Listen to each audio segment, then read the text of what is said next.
Hello and welcome to another HanDrinksSolo wine info video, and today we are talking about the Cape of Good Hope Serruria Chardonnay 2020. Serruria is a particularly beautiful fynbos flower, but funnily enough, it's apparently not particularly common where these vines are grown. Now, the Cape of Good Hope wines is one of the most spectacularly underrated series of wines in South Africa. It was born out of Johan Rupert's connection to the Old Vine project. It was founded back in 2016, and Rupert Wines essentially funded that project for its early phases. And part of the mission of the Old Vine project was to go and discover and unearth these lost in time ancient vineyards that had been forgotten about. But along the way, the Rupert wine team realized that while there were some spectacular old vines to be discovered and unearthed, there were also some really distinctive, outstanding single vineyards that were perhaps not old, but epic nevertheless. And so the Cape of Good Hope range of wines is essentially a way to share and communicate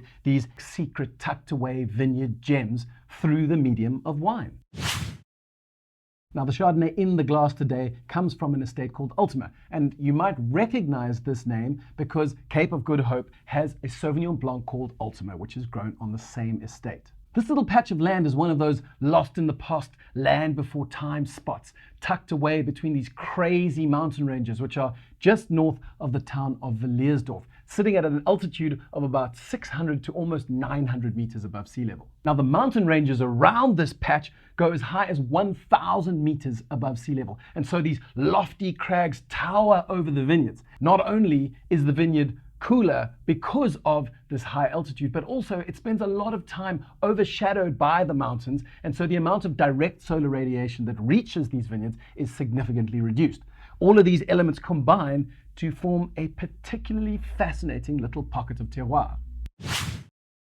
But enough about the landscape, Han. What does it taste like? Well, when we give it a sniff, we get a rather gregarious nose packed with loads of fruit, as well as a mix of generous oak spice. And so on the fruit side, you've got ripe mandarin, and then some slightly less ripe, quite clean Seville orange notes, followed up by perhaps a little bit of lemon pith. And then more on the secondary side of things, there's also this delightful leesy oatmeal note and sweet vanilla spice that kind of rounds it all out. This makes total sense because the wine itself spent 11 months on its lees, which is a little more than most white wines in this class.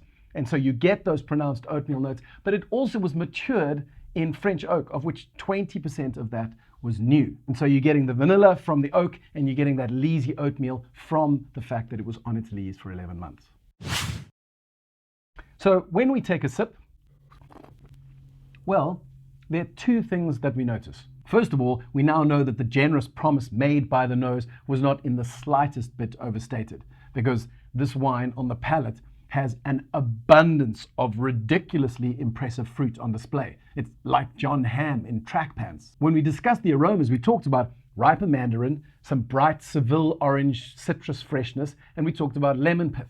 But what's interesting is when we take a sip again, that Seville note almost sits above everything else. You might expect the acidity to come from the lemon note, but actually this bright orange element is beautifully clean and crisp, and it kind of sits just above the rest of the wine. Now, when I looked at the technical notes, I noted that 20% of this wine was not in barrel, but was in fact fermented and matured in tank. And so when you ferment grapes in tank, there's often no oxygen, and the end result is a far crisper, cleaner, fruit-forward component that usually has very fresh acidity.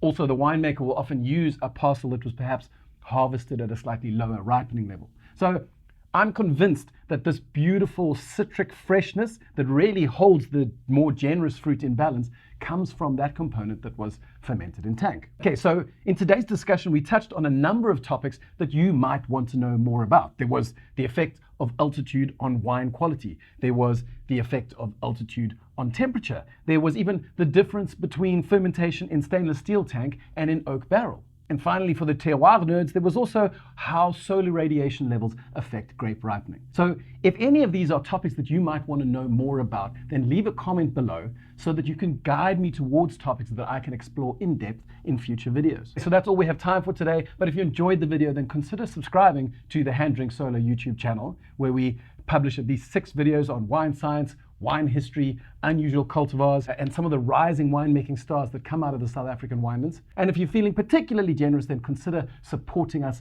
on Patreon so that we can continue to make epic content.